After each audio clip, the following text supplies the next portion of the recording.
my stepmom, when we did Gayle King, she called me and she was like, y'all have hit the top. Y'all can't get anyone else bigger than Gayle King. So I'm gonna call her this weekend and say, hey, check out Tuesday, Gentle. Hold up, limitless, niggas to me, guy pinning it. I fought to hear to witness it. Get my people feeling militant. Way I'm feeling, got me up.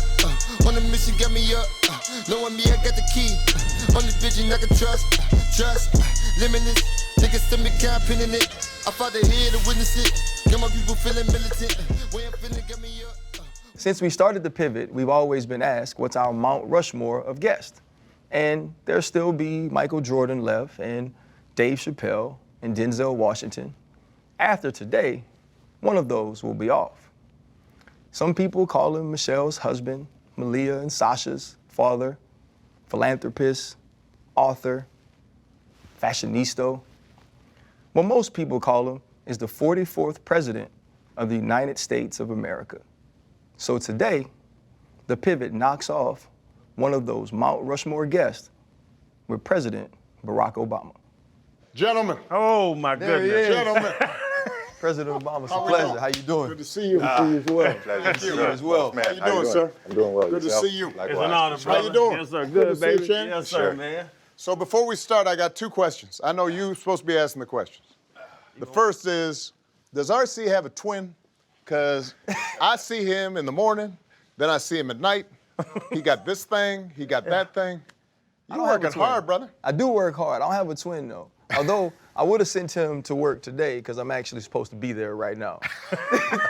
I told him, I was like, it's a very special occasion. I have to leave. And so, also, too, before we start, I normally split the room later. Okay. But I know you've always been about being everybody's president. So That's we right. have to include them. So I always split the room by people who have celebrated a Super Bowl. A lot of times it's because the other guy sitting with us has won. Or maybe it's an NBA championship. Because only one of us have that experience. You know, you've celebrated a lot of Super Bowls. Matter of fact, the first one you celebrated was with us. you. It was with us, That's you know, correct. and I don't know where He y'all was were. scared to walk over to you because you were going to call him Hey, fella see, because you didn't know who he was. RC, this is the one time you get a pass on the split in the room thing. You get a pass on that, but you there be you showing go. out. They were talking about it earlier, and he was like, yeah, did you get a picture? And I was like, no, because I didn't want to walk up on him, and he was like, hey, guy. Fella. You know, we got 53 of them, Chad. You know, We it's didn't get a difficult. picture? We did not. I was way on the Well, end. we're going to get one today. And then I sure appreciate Now, it. my second question is, RC got his own style, doesn't he? Yeah. I mean, you're Taylor. I could not pull off what you pull off, man, but it's looking good on you. Initially, I just want to let you know. I was going to wear the tan suit. You were going to wear the tan suit? The tan suit, just in I honor. was thinking about wearing one of those split ones where it's like half With color it wrap on one, around the the other, whole- the whole thing. That's Yeah. ridiculous, ain't it? I can get you one. His fashion sometimes embarrassing. You be looking good, but sometimes I can get you one now. Andre Julius Can you special. pull I off- get you right. You can pull off the double breast. You know, it's been a while since I did the double breast. I think when you run for office, double breast kind of sends a message, like you some sort of highfalutin, you know. Yeah. It's bad enough wearing a suit every day. I just go with the basics. Did you just call me highfalutin? Yeah. that's what he I is. wear a lot I of mean, them. look at you, man. You got your own personalized, jewelry and whatnot. I see you, man. He tries to show out. He's been That's all telling I'm you this saying. for years. Hey, man, That's you know how my many, point. you know how many people gonna watch this? You're dang right. But welcome to the Thank you. Pivot. It We're is so good to excited. be here. So You guys are excited doing to great. have you. Been enjoying the show. Thank you so much. Fred Taylor, Channing Crowder, I'm Ryan Clark, the Pivot, a part of Fanatics. Thank you for pivoting with us. So this is the question I have. All right. I know 1985 Bears will always be That is correct. special to you. But you've been around to see so many things change in football since that time. That's right. You know, you got to watch, what was it, January 31st, 1988, Doug Williams' first Right. black quarterback to win a Super Bowl. Right. And you fast forward that to now, February 11th, 2024, Right. Patrick Mahomes wins. He got 3. He got 3 of them. How have you seen the perception of the black quarterback change throughout your fandom of the sport? Well, you guys are a lot younger than me, so I'm thinking back to folks like Warren Moon, Vince Evans. It was still a rarity when I was a young fan. so that anytime there was a black quarterback, it didn't matter what team, you were rooting for them just because it felt like they were representing everybody. And there was still so much bias against black quarterbacks. Then you start getting that generation of Donovan McNabb, Randall Cunningham. It wasn't a rarity, but I think the burden of proof was still on the black quarterback. Can you execute? What's great today is that people don't even think about it anymore, right? And I think part of it has to do with the change in the quarterback itself in the NFL, because you had great black quarterbacks in college who, because of their athleticism, a lot of times were running, and they'd be in formations where they weren't going to be the classic pocket passer, and so when they went to the NFL, they didn't have as much reps doing that, and then the teams would just discount them. And what's happening in the NFL, you guys know this better than I do.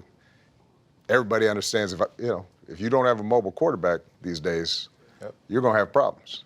But look, there are still preconceptions. Think about Lamar, who right now is playing better than just about anybody. MVP. And is a two-time MVP. Might win it again this year. And the fact that there were still, as recently as 4 or 5 years ago, folks saying, well, maybe, we should change him into a receiver. Yeah. So some of those old habits die hard. But I think with Patrick, with Lamar, with Stroud, now I think it is a given who is the best player. And the way that the NFL's changed, you want somebody who's a dual threat. And if you get somebody like that, you look at your LSU man, Daniels, even though he's hurt right now, but that's a guy who shows you right off the bat, what that means to have somebody who can, throw the ball 60 yards, but then might also take off for a 50-yard run. It's the same thing that happens in coaching, right? I mean, we're now getting to the point where it's not unusual to have African-American coaches, and they're even getting second chances, which never used to happen, right? The problem it used to be wasn't that there weren't black coaches. It was they have one losing season and then they're gone. Yep. And then other folks would get recycled. Didn't matter how many times they lost, right? Just because they were a known commodity. So I think the NFL reflects society generally. We have made progress. And when I talk to young people, I always say, don't say nothing's changed. Because, when I was born in 1961, the South was still basically Jim Crow. Wow. Maybe not legally, but operationally, that's how it was. Yeah. So things have improved, things have changed. We wouldn't be sitting here if they hadn't. But that doesn't mean things haven't. When you talk about change, I want to talk about your life change, because we're sitting here today, all four of us. We're the only two dimes up here. Oh, Lord. Me and you. But when I got drafted to the NFL, I got a little cuter. This is what we do. You know what I'm saying? And now, like, you're in the world's sexiest man talks and all that. At you know what I'm saying? At a mature age, like that transition, that attention, that just I don't know. Do women be hollering at you and stuff? Like, because of the fact that you a good looking dude, but now you're president good looking dude. You know what? So first of all, I don't know if Michelle's gonna be watching this, so I'm gonna. I'm scared of Michelle. Yeah, you should be. Okay. The truth is, you guys as NFL players and athletes generally, I think it's a lot like musicians. Y'all get famous early. Y'all get famous young, at a time when the attention that you're talking about may be flattering, fun, what have you. By the time people really knew who I was 43 years old. I was married, had 2 kids, had gone grocery shopping, had, washed my car, right? I was a regular guy in that sense. And so that kind of attention, by the time I got it, I was not tripping on him. There are times where women have acted in somewhat inappropriate ways. There are pictures in the internet of like women grabbing my butt, and I was president at the time, and I'm like, where was the Secret Service? Well, it's like old ladies and stuff, so I mean, they're not going to wrestle them down on the ground. My wife is such an extraordinary woman, such an amazing partner, that you just try to stay focused, stay on the straight and narrow, and also look, kids change your life, right? Yeah. The idea of disappointing your kids and is something that I ain't going there. That's about as far as I'm going with your question. As long as you tell them. You say, but I appreciate the offer, but I'm not going to take advantage of this at the current time. Well, there you go. At the current time. The current time. At the current time. That's a dot, Channing. Yeah, it is a dot. He said at the current time. He don't leave dots. Channing definitely, he's the crazy one. Yeah, I'm pretty sure. Yeah, that. He's trying to stir something up. Yeah. I caught that. Yeah, well, I'll bring it back because just those thoughts, you were talking about Michelle and the girls. Right. Family. Right. Being a leader of the world. Right. Balancing being a leader of the world as well as being a leader at home. Right. How were you able to balance those moments? It wasn't always balanced. And this I'm sure you guys can relate to, right? If you want to be excellent at anything, sports, music, business, politics, there are going to be times in your life where you're out of balance, where you're just working and you're single-minded and for me, when I was running for president, I think I went about a year and a half where I was maybe hope on weekends, and the kids were still small. Michelle was working. We weren't rich, so it wasn't like Michelle could quit her job. So she was carrying a huge load during that time, and which she reminds me continuously, and rightfully so, because she made a lot of sacrifices. Interestingly, by the time I got to the White House, it was actually better. Because the thing about being in the White House is people come to you instead of you going to them. I mean, you live above the store, right? It was literally a 30-second commute. So I set up a rule where I'd have dinner with the family every night at 6:30. And even if I had to go back to work, go back down to the office, I'd come up, spend time with the kids, spend time with Michelle, and then go back down. But, what you start realizing is that they ground you and they give you perspective, and over time that makes you better, right? So I'd be down dealing with some legislative issue, trying to pass Obamacare, or trying to deal with some international issue, Iraq, Afghanistan. Then I come up, and my girls, they don't want to hear anything about that. So I'm sitting there eating dinner, and they're talking about, this teacher who, is kind of cross-eyed, or some kid who, acting a fool, and they've got their own stories, and it gives you some sense of reality and perspective. And that, I think, for me at least, was a good way of getting out of my own head. Right. And, I was lucky that Michelle was such an extraordinary mother, and the girls, I think naturally were just happy spirits that, they still love me after all I put them through. And I will always be grateful for that. Right. Yeah. Right. Love it. Yeah, but it's not easy, and sometimes Michelle and I, when we're talking to young people and we talk about, their careers, it's still different, unfortunately, for men and women. I think women who want to pursue professional careers, it's still harder because people still feel as if the lion's share of the work still falls on them. But in both cases, what we try to say is you can have it all, but you can't have it all at once. And you have to recognize there may be times in your life where you are going to be busy, and then the other person has to pick up the slack. But you have to be willing to do that for the other person as well, and try to create some kind of equity inside the family. And I haven't always gotten that perfect, but I keep trying though. Oh. I keep trying. We all have children. My son plays at Notre Dame, and recently I read a story about him, and they asked him about being my son. Yeah. And he said, well, when I was younger, I used to run from it. He said, because kids would say, I only got this opportunity because of my father. Right. And he said, now that I'm older, I embrace it because I understand what it means to represent that name. Yeah. You talked about kind of getting that fame at 43. Right. Maybe then, if you had the girls, it wouldn't have been President Obama's daughter or Michelle Obama's daughter. But now it is. Yeah.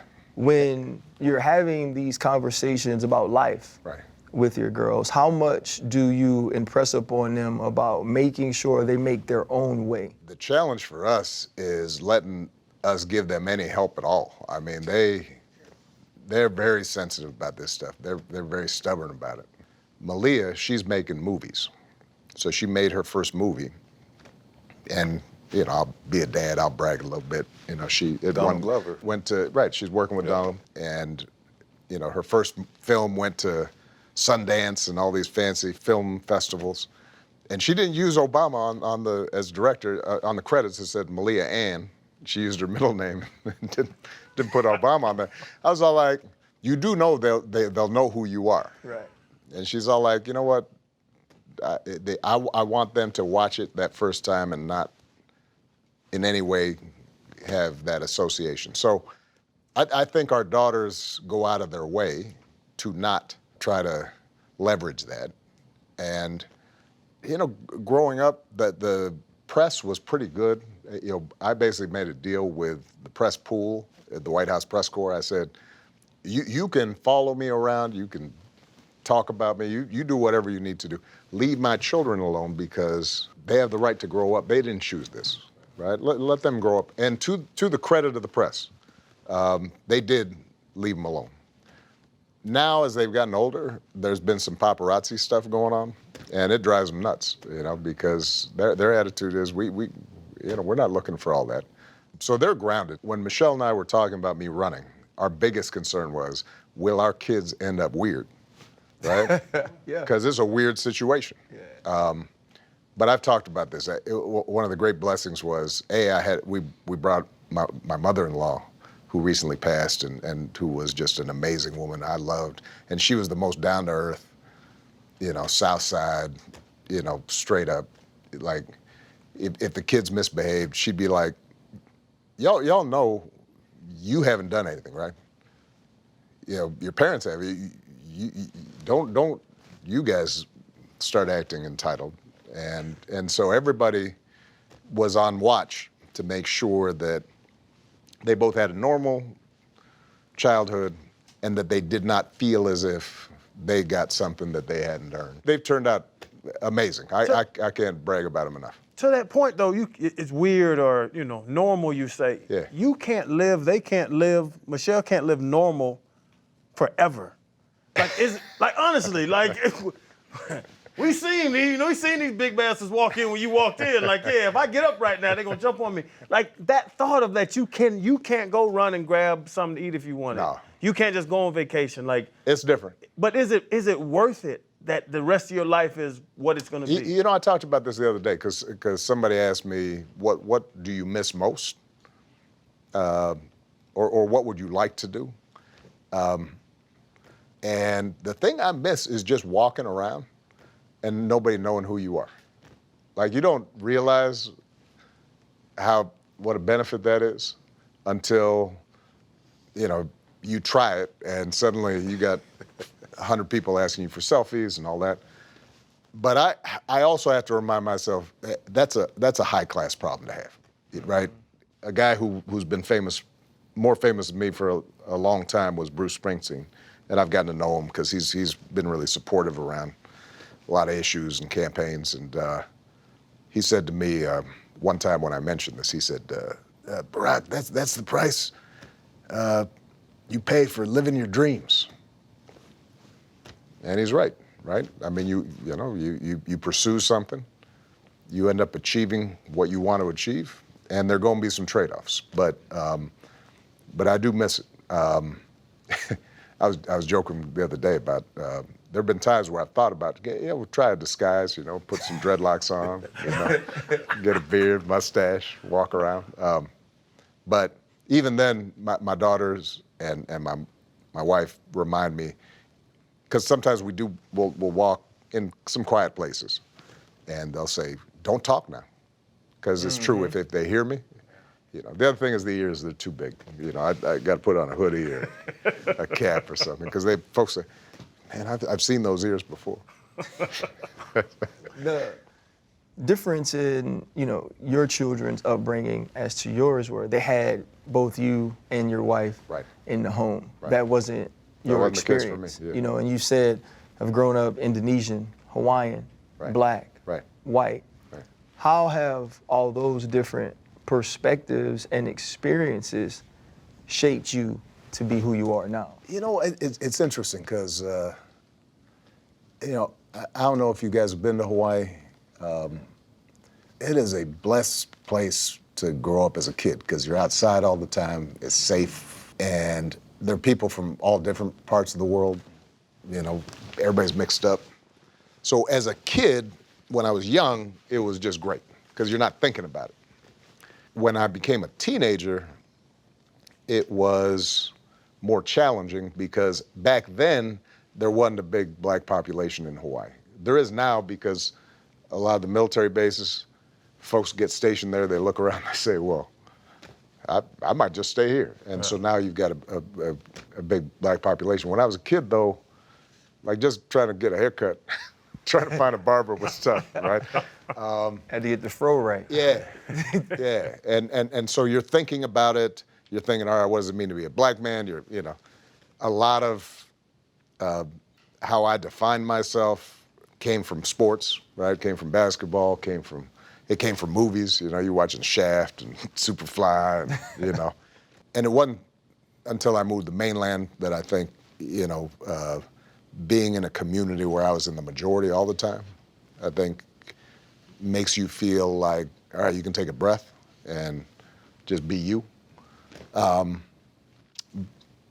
I think now, once I became an adult, the main thing it did was it made me just recognize how people are people.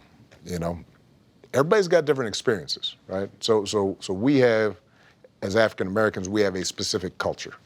We have gone through specific things. We can relate to certain experiences, food, music, parties, right? That are just different because of that specific culture.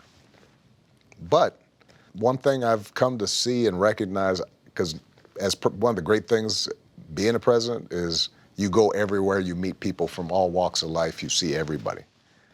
And what you realize is, the basic stuff about people wanting respect, wanting to be seen, people wanting to support their families, people wanting their children do better than them. That kind of stuff is more universal than you think, right? It may play out in different ways. But, I remember when I first started campaigning in like Iowa, and we're in the middle of the cornfields, and we'd go into some counties, and it's 95% white, and my name's Barack Hussein Obama, and, I'm from Chicago, and some of my team or staff were worried about how would these people react.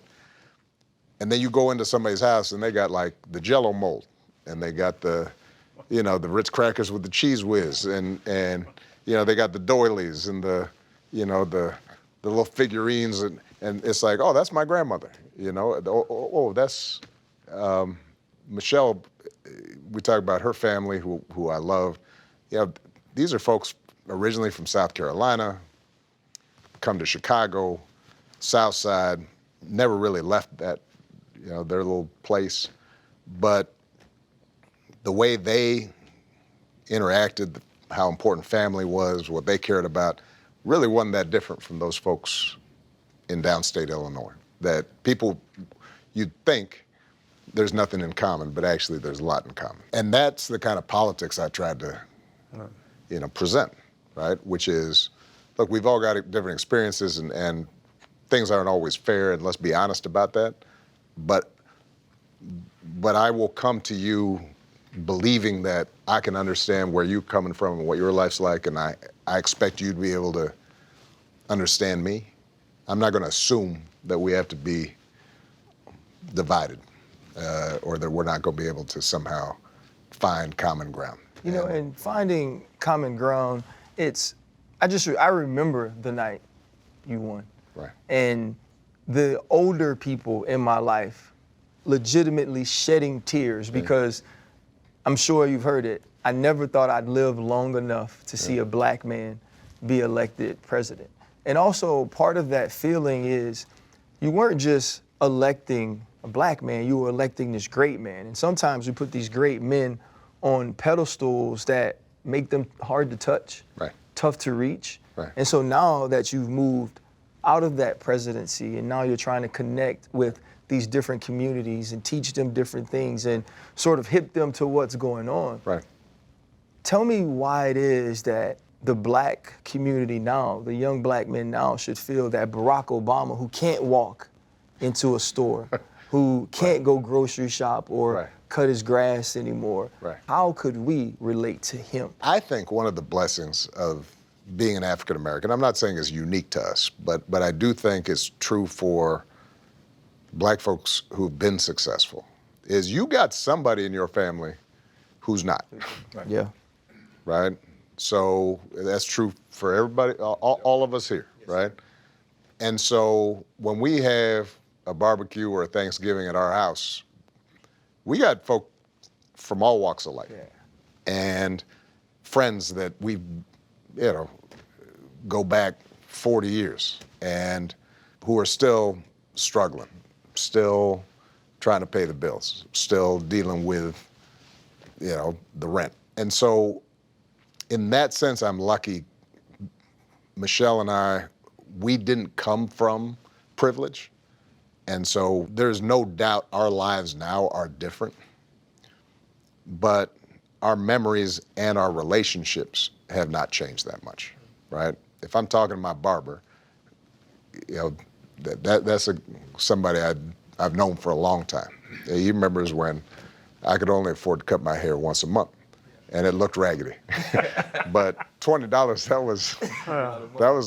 was dinner for a while. And so you don't forget that kind of stuff. But look, what I think I try to do, whether it's during political season like now, where I'm trying to give people information, or with our foundation, the Obama Foundation, where really our mission is to coach and develop the next generation of leaders.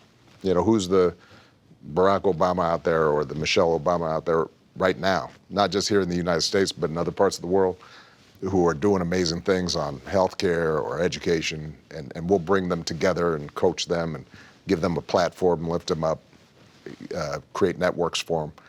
What I'm constantly trying to do is to expose them to how stuff works and let them know that they've got power and they've got agency. And so any person and any young man that I meet, my message to them is, look, I was raised by a single mom. I was paying off student loans until I was 40, because nobody was there to pay for my college education. We were scrapping and scraping together enough money to buy that first condo after we were married. And so I have some sense of the challenges involved, but what I also want folks to know is that you have power. And the question is then, how can you use it? Because we've all had this experience. This isn't unique to me. And Michelle and I, we always talk about this when we are mentoring young people. We always tell them, do not let people think you do not belong. Because I promise you, once you sit at these tables, at these fancy places, with folks with fancy titles, and they got a big bank account, and you talk to them, and you go, oh, they ain't all that. Yeah. Right? Yes, sir. This idea that somehow they are so special, they're so smart, they're so sophisticated, not really. they've been exposed. They've been given the confidence of feeling like they belong. But if you sit down and talk to them, turns out they just folk, Yep, normal people. normal people. Yeah. What you always say about if you could speak English? We could talk to anybody that speaks English.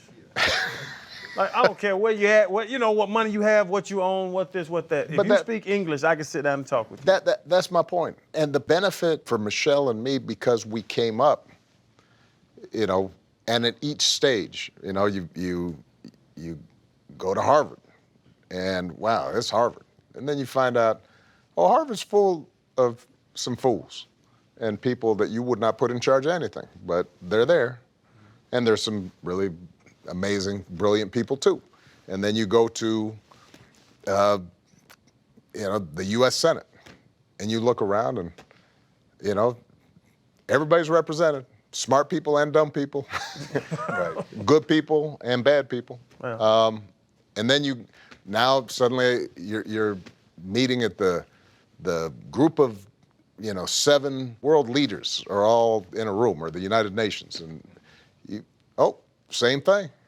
It turns out that there's some really smart, amazing world leaders, and there's some fools, running countries. And so part of what I try to do with, I think, the young men that I talk to is just to try to be honest with them about the struggles I went through, the fact that when I was a teenager, I was messing up. I remember meeting with a group of high school boys one time, and they were shocked when I started telling them, yeah, man, I was getting high and screwing around and not doing what I was supposed to do. And they're sitting there, because there's a picture of me in their classroom when they were in elementary school. And so for them to hear the fact that, no, I went through the same things you did, that's the message that I want. And then to say to them, but you know what? You've got the power to make choices and to move in a direction where there's no reason why you can't achieve, you can't empower yourself, you can't pursue the dreams you want. And politics is part of that, and voting is part of that, and that's your birthright as a citizen. Don't give it away. Right. I brought my book, well, actually your book, The Audacity of Hope, Reclaim the American Dream. I left it in the hotel, so I was going to ask for it. You're going to send it to me, and I'm going to sign it. Thank you. I appreciate it. But you spoke to all people in the book. You spoke about optimism, call to action, and really just believing in the people. Right. To us, how can you describe to us the urgency in this election as black men? So I'll be honest. I do not think that Democrats have a monopoly on wisdom, and I don't want Democrats to ever take black folks for granted. And I respect every person evaluating both sides in any election, any debate. You should get to know, what does this candidate stand for? What does that candidate stand for?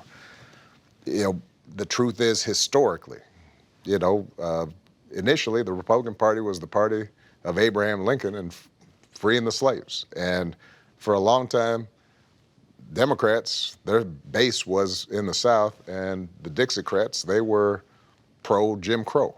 And then it flipped during the Civil Rights Movement after Lyndon Johnson signed that law for voting rights and civil rights. That changed, and a lot of the South moved into the Republican Party. So my point is that no one party you should take for granted.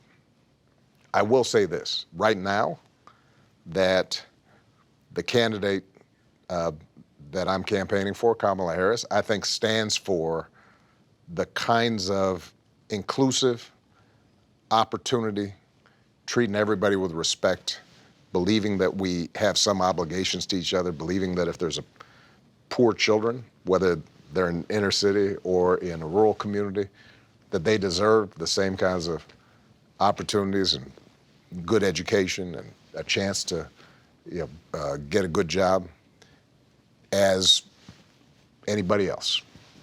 I think Kamala Harris believes in the idea that we don't want to have people out there who don't have health care, so that if they get sick, suddenly they're losing their house, or they can't look after their children. I think she believes that the criminal justice system should treat everybody the same. and that we should try to eliminate bias from our criminal justice system. And so she's proved that whether it's supporting Obamacare and expanding it, making sure that we're providing entrepreneurial opportunities for small businesses, and part of her platform is to build new housing so that we can make housing more affordable.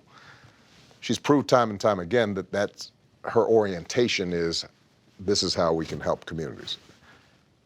Donald Trump, he's got the opposite orientation. And this is somebody who has a history of looking down and disparaging people who are not like him.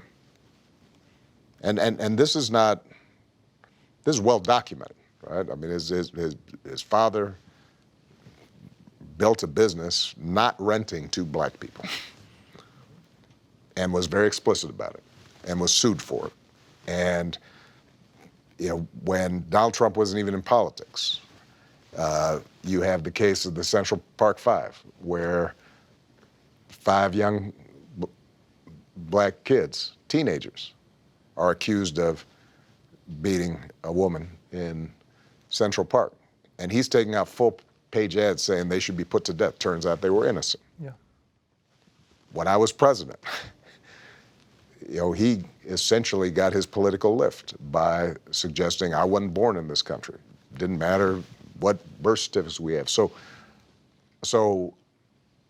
you start from the premise that I'm not going to vote for somebody who does not see me as an equal. How's he going to represent me if he does not think that I am worthy of the same kind of representation as his kids are? And then from there, you look at specific issues and you say to yourself, well, this is not a guy who has ever shown that he is particularly interested in communities outside of rich folks and members of his golf country club. And and so I say that not just to black men, I'd say that to working people. Right. Here's a guy who built his business where he wouldn't pay workers who built his building, and he'd stiff them, knowing that if they tried to sue for their wages, that he'd just throw a bunch of lawyers at them. They couldn't do nothing about it. That's his orientation. That's his starting point. And so now, what I'll hear from some brothers is, well, I got a check during the pandemic. And then I've got to explain to them, well, actually, you got a check from Biden, too, during the pandemic. It's just he didn't put his name on it. Yeah. He wasn't self-promoting. During the financial crisis in 2008, 2009, I gave you guys relief, and I just didn't put my name on it. So sometimes it's necessary to clear up information. People will say, well, prices went up. I remember those first 2 years when Trump was president, it seemed like prices were lower, and so I had more money in my pocket. And I've got to say, yeah, the economy was good because that was my economy that I just handed off to him. So the first 2 years, he was benefiting from all the work we had done for 8 years, cleaning things up.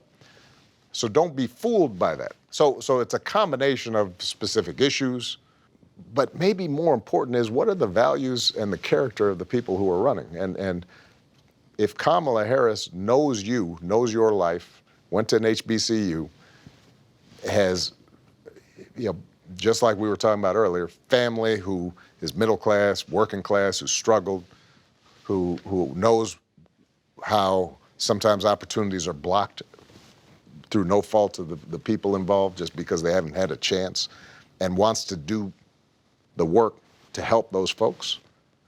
And you've got another person who looks down on you and disregards you. Well, that to me, that should not be a tough choice. And I'm sure you guys hear this from friends of yours, maybe your kids who are starting to get to the age where they vote. I think sometimes you also hear folks say, you know what, this just isn't going to make much of a difference because everything seems like it's the same. It doesn't matter who's up in there. And part of what I try to say to them is real talk. Whoever's president's not going to solve every problem. No president, I was president for 8 years. I didn't eliminate racism. I didn't solve poverty. I said, that's not the way to think about it. The way to think about it is who's going to make things a little better for you or a little bit worse. So when I was president, we passed a health care bill that gave 50 million people health care.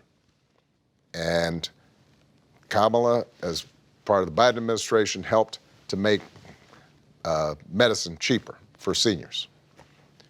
So that's making your family's life a little better. Doesn't solve every problem, it solves some of it. And the flip side is you have a president who doesn't care about you, it can make things worse. So I've been using the example during COVID. We had a whole plan before COVID had happened, when I was still president. We anticipated there was going to be a pandemic. We put together a whole playbook, big, thick book. Here's what you do if there's a pandemic. We practiced it, had all our agencies practice it. Here's how you deal with the schools. Here's how you deal with public health agencies to minimize the disruption. Now, whoever was president, COVID was going to be a dose. People were going to die, business were going to close. It was going to be a problem. It hadn't happened in 100 years. But Canada had a 60% lower death rate than America. 60%. 1 million people died in the United States. If we had done a better job, that's 600,000 people who might be alive. Disproportionately African American, black people, and brown people. Well, you know what? If 100,000, 200,000 of our grandparents, aunties, uncles were alive, that's why you vote. Yeah. Because things can get worse or they can get better. And I think right now we've got a real stark choice. And I think Kamala Harris will be an excellent president. And I think Donald Trump has already proven he was not a very good president. And that should be enough. And I always tell folks, it takes half an hour. Y'all voting on American Idol. Y'all voting on the NBA All-Star game. You can't take half an hour? Wow. They for sure voting on the Pro Bowl. I know that's right. You know, that brings up something very interesting because the one thing, even though, you know, we asked the question about black men and voting, right, you don't get to be just the black president. No. And I think a lot of times there were people in our community that held a grudge against you because you weren't just the black president. Right. We had Rex Ryan on and he talked about he wished the world was like a locker room. Right. Right. That everybody came together with all their differences because they understood we had one goal. One mission. How would you advise any president, any leader to learn to be our president, our leader? Look, it starts from what we were just talking about was what's your values? And I'm always going to have an affinity for the black community. I got a black wife, black children, black family. And so I'm going to be sensitive to the particular challenges of my community. But I can't forget that everybody else got their own challenges. There are a bunch of white folks out there struggling. Yes. There are a bunch of Hispanic folks struggling. And so part of how I'm thinking about it is, how can I make sure that all those folks who are struggling feel a common cause so we can all solve the problem, right? We can all be on one team combating a lack of health care, combating poverty, combating low wages, combating, rents too high. And I was always trying to find those areas where I can find some common interest and build a majority to get stuff done. Now, that doesn't mean that as president, I wasn't paying some attention to the particular challenges of some groups. Eric Holder was my attorney general. And he and I talked about the fact that most criminal law is actually at the state level, but federal level, we've got folks in jail mostly for drug stuff. And I said to him, how are we thinking about prosecuting nonviolent drug offenses? And it turned out that when we came into office, every U.S. attorney was instructed, go for the maximum sentence, no matter what. What Eric and I talked about was, why don't we give people an incentive, go for the just and proportional sentence rather than just the maximum. And as a consequence, during my presidency, crime went down and the number of people in federal prisons also went down at the same time. And so that's disproportionately affecting African Americans because we are disproportionately incarcerated. But we didn't think about that as a, racial issue per se. We were just saying, let's use some common sense when it comes to how we're dealing with combating drugs. And I think that ended up a lot of times being our strategy. There are times where folks wanted me to be more the activist rather than the president. And, part of what I always used to explain to folks is, what? We all have a different role to play. The prophetic leader, somebody like a Malcolm X, has a role to play from the outside.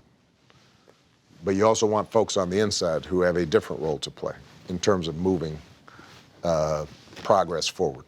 And as long as, and I like to think that over the 8 years, I proved that I was moving us in the right direction.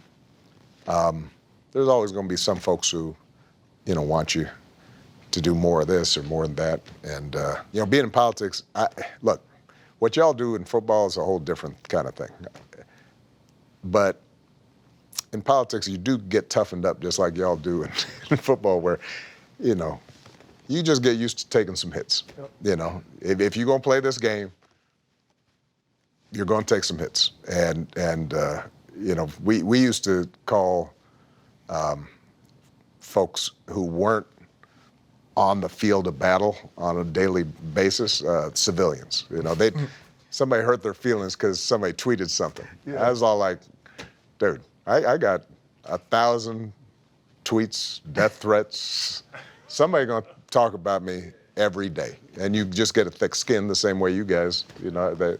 If I got hit one time the way you guys get hit, I'd be crying and. That's why they always, every time you play basketball, they just let you score. I've seen every video. You know what? Defense. I know that's not true. Listen, I have a photograph of a split lip. I got 12 stitches right before I was about to speak. I'll show it to you right now. That was Michelle. He get over off his defense. No, you know what it was? I might have gotten a black eye after the split lip because she came in, why are you still playing basketball? You got to be president? Got You're a fool. be. She was mad at me because I walked in, I was all like, she's all like, why are you covering your mouth like that? I was like, sorry, honey. Yeah. And the question, the name of the show, is the pivot. Everybody has to make pivots in life. That's right. Your biggest pivot in life, that moment, that situation, that decision you made that made you who you are today. Biggest pivot for me in life was probably around the age of 19, 20. I told you, I didn't know my dad. And in high school, I was a good-hearted kid, but I was chasing girls and partying and playing basketball. Didn't take my work that seriously. And I remember my first, and that continued my freshman year of college. My sophomore year in college, I remember two things happened. One is my father passed away, and I never really knew him. And the second thing that happened was the African National Congress sent a couple of young guys from South Africa to represent their fight against apartheid. And they came to the college campus and they spoke. And I remember watching them and I remember thinking, these guys aren't that much older than me. And they are battling so that the majority of people in their country have just basic rights. And I remember thinking to myself, you know what, I need to make my life count a little bit more than just enjoying myself. I got to have some purpose. And so I transferred schools, and I got probably too serious. Like I started like, you know, I lived in this little walk up and had one plate and one fork, one towel, and you know, I was like fasting on, you know, on Sundays, and I was reading books all the time, and didn't go out, and I was no fun for like 2 years. But I kind of had to go through that, kind of swing in the opposite direction and get real strict about my life, just to reorient myself. And that was probably the biggest break in my life, the biggest pivot, where I just said, you know what, you're in charge of your life. You can do more than you're doing, and let's see, you know, where it takes you. Yeah, like I said, I went a little too far. By the time I met Michelle, you know, she started talking about the fact that I only had one pair of shoes, and she's all like, man, you need an upgrade.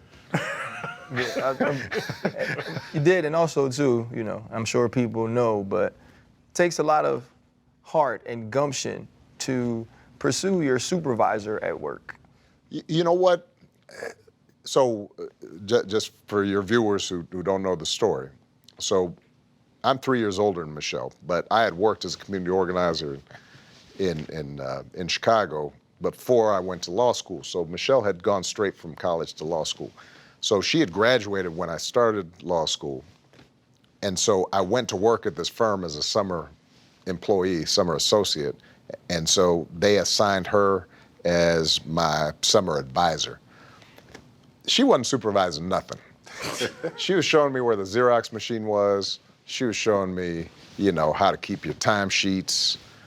And she was taking me out to lunch because they were trying to recruit me. And so we do it on the firm's dime. So it wasn't that hard. I asked her out after knowing her about 2 weeks. And she's all like, no, I can't because I'm your supervisor. I said, you're not supervising anything. I said, you know what, I'll quit my job and then you go out with me. There we go.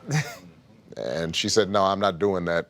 You know, I'm tired. I'm not concentrating on men right now anyway because y'all are trifling. And, but I was just charming. and you still are. So I'm just saying, I broke I broke her down after a couple of weeks. It was. We are so grateful for your time. We know how busy you are. We said it before we got here. This has always been a goal of ours, and for you to make that happen, and for all of the people to work with you to do that, it means the world to us. Listen, man, I'm fans of you guys. I mean it. I think you guys do a great job. I think these kinds of conversations are the kinds of conversations folks need to have, and you guys. You know, sometimes y'all acting silly, but there's a seriousness to it. You were mentioning men before. One of the things I see is a lot of our men have gotten more isolated. We're not having the same kinds of conversations we used to. Everybody's on their phones. Everybody's playing video games. Sports, you know, I talk to basketball players. They say the locker room's not the same as it used to be. Folks aren't playing cards and stuff. Everybody's just got their headphones on, and I think having these kinds of conversations is helpful because, you know, it helps us sort through what it means for us to you know, try to do right by the people we love and by our communities, and you guys are representing. You're doing a good job. Just don't work too hard now. I'm gonna try not to. I'm gonna try not to. Thank you so much. Appreciate you, man. Thank that was great. Appreciate you. Yes, sir. Thank you, man. Appreciate you guys. Man, it's an honor, brother. Yes, sir, man. They definitely was giving you Oval Office defense, though. Man, I was like, ain't no way he that silky. Everybody play off. He ain't got dribbles like that. You know what? I have hung up my sneakers, but I might play you. Oh, I wish. Although the only thing is, football players, y'all don't know how to play. So all you do is you foul. You basically just bang. Yeah, I don't see a lot of finesse coming from RC. And then we're gonna have everybody. How about we share? We can share if you, Matt. Okay. That's all right. Matt, you got nervous too, huh? Nah, I've actually never seen that before. Arms are sweaty. Hands are sweaty. Hands are sweaty. Knees weak. You just came out. You just came from out there. Yeah, I just came. Yeah. Yep, We good? We got. Yeah, we good. We good? Yeah, we good. Come on, crew. Get everybody in. Let me say hi to everybody. Oh, I'm sorry. We're good. I know, he's gotta go. 3, 2, 1. And then Thank we you. jump into All right, everybody man. in. Introduce me to everybody. What's your name? Coyote, sir. Coyote. What's your name? Where are you from, Kaide? Nigeria. Nigeria. Good to see you, brother. Hey, he said his whole name. Nice to meet you. I have Good to see you, it's, Patrick. so it's KK to everybody else. You meet the president. You meet the president. You give me your real name. Hey, come on, man. Get in the middle. Hold up, limitless. Niggas still got pinning it. I fought to hear to witness it. Got my people feeling militant. Way I'm feeling got me up. On the mission got me up. Knowing me, I got the key. On the vision I can trust. Trust, limitless. Niggas still got pinning it. I fought to hear to witness it. Got my people feeling militant. Way I'm feeling got me up.